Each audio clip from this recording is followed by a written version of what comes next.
Shalom teman-teman dimanapun berada. Saat ini kita akan masuk ke dalam pokok bahasan kita yang berikutnya dalam mata kuliah kita misiologi, yaitu gereja dan krisis misi.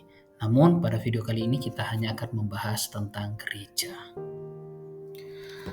Adapun capaian pembelajaran khusus untuk pertemuan kita kali ini, yaitu mahasiswa mampu menganalisis krisis misi yang terjadi dalam tubuh gereja.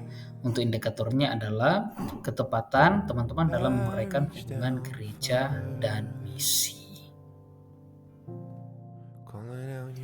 Jadi pertama kita akan melihat definisi gereja. Namun sebelumnya itu kita melihat ungkapan dari David Boaz. Dia mengatakan gini, gereja akan berhenti menjadi gereja apabila ia tidak misioner, dan teologi berhenti menjadi teologi apabila ia kehilangan sifat misioner. Jadi mengapa kita penting melihat gereja di dalam bermisi? Karena pada hakikatnya gereja itu adalah misioner.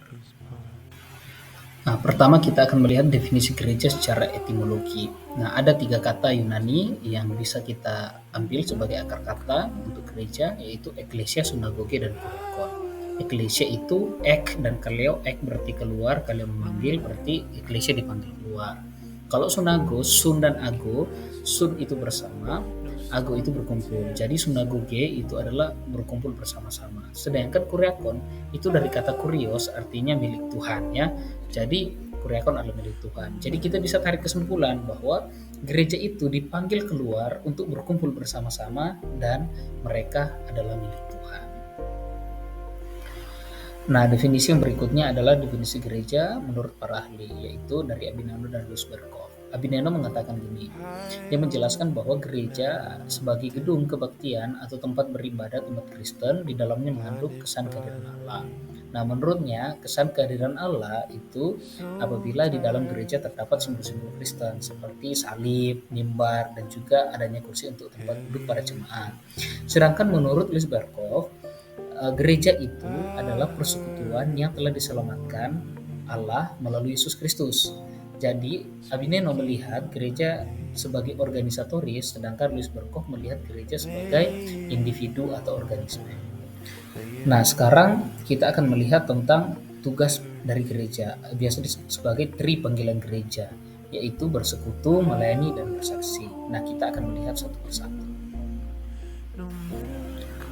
Yang pertama itu adalah koinonia. Nah, koinonia itu berarti bersama-sama menerima bagian dalam segala sesuatu.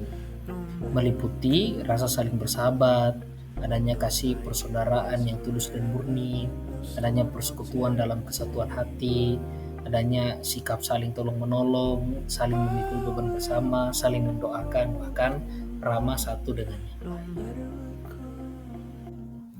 Yang kedua itu adalah diakonia atau melayani. Nah, diakonia dalam hal ini adalah melayani orang-orang yang berada dalam kesusahan.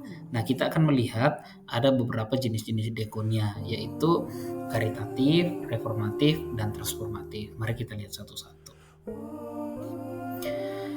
Nah, diakonia yang pertama disebut sebagai diakonia karitatif. Nah, diakonia karitatif itu berupa pelayanan kasih, yaitu dengan memperhatikan dan menyediakan kebutuhan-kebutuhan fisik orang miskin, ya, atau memberikan obat-obatan kepada mereka yang sakit, memberikan makan kepada mereka yang lapar, atau memberikan donasi atau bantuan kepada mereka yang dalam kesusahan atau yang sedang terkena musibah. Nah, diakonia yang kedua itu adalah diakonia reformatif.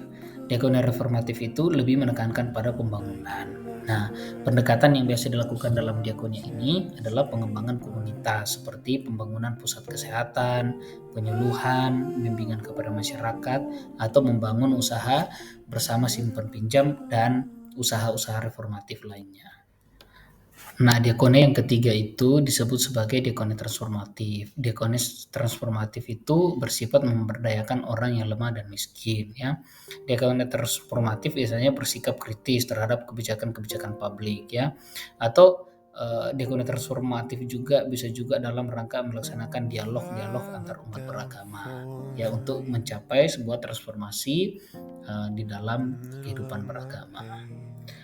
Nah, panggilan gereja yang ketiga itu adalah marturia atau bersaksi. Marturia berarti memberitakan kabar baik. ya. Atau misalnya marturi juga bisa dalam kegiatan peribadatan, penggembalaan, kelas pembinaan, ya, atau pembinaan yang bersifat meningkatkan kualitas hidup anggota jemaat dan juga pembinaan tentang bagaimana cara mengkomunikasikan iman. Nah, teman-teman, jadi itu tadi ya pembahasan kita tentang gereja dan tugas gereja. Nah, kita bisa menarik kesimpulan seperti ini. Jadi, gereja pada hakikatnya adalah misioner. Sifat misioner tidak dapat dilepaskan dari gereja karena itu adalah hakikatnya. Sifat misioner gereja tersebut diwujudkan dalam 3 panggilan gereja yang masih bisa dijabarkan sesuai dengan konteks pelayanan gereja kita masing-masing. Nah, gereja itu adalah kita, sehingga tugas misioner itu dimulai dari hal-hal kecil yang kita lakukan setiap hari. Nah, teman-teman, itu dia tadi gereja dan tugasnya. Nah, sekarang saya juga akan memberikan tugas kepada teman-teman. Jadi tugasnya adalah setelah melihat apa itu gereja dan apa tugas gereja, maka silakan teman-teman memberikan analisis tentang misi yang telah dilakukan gereja teman-teman. Apakah sudah sesuai dengan hakikat dan tugas gereja atau berbeda? Oke, teman-teman, silakan dikerja ya. Shalom, Tuhan berkati.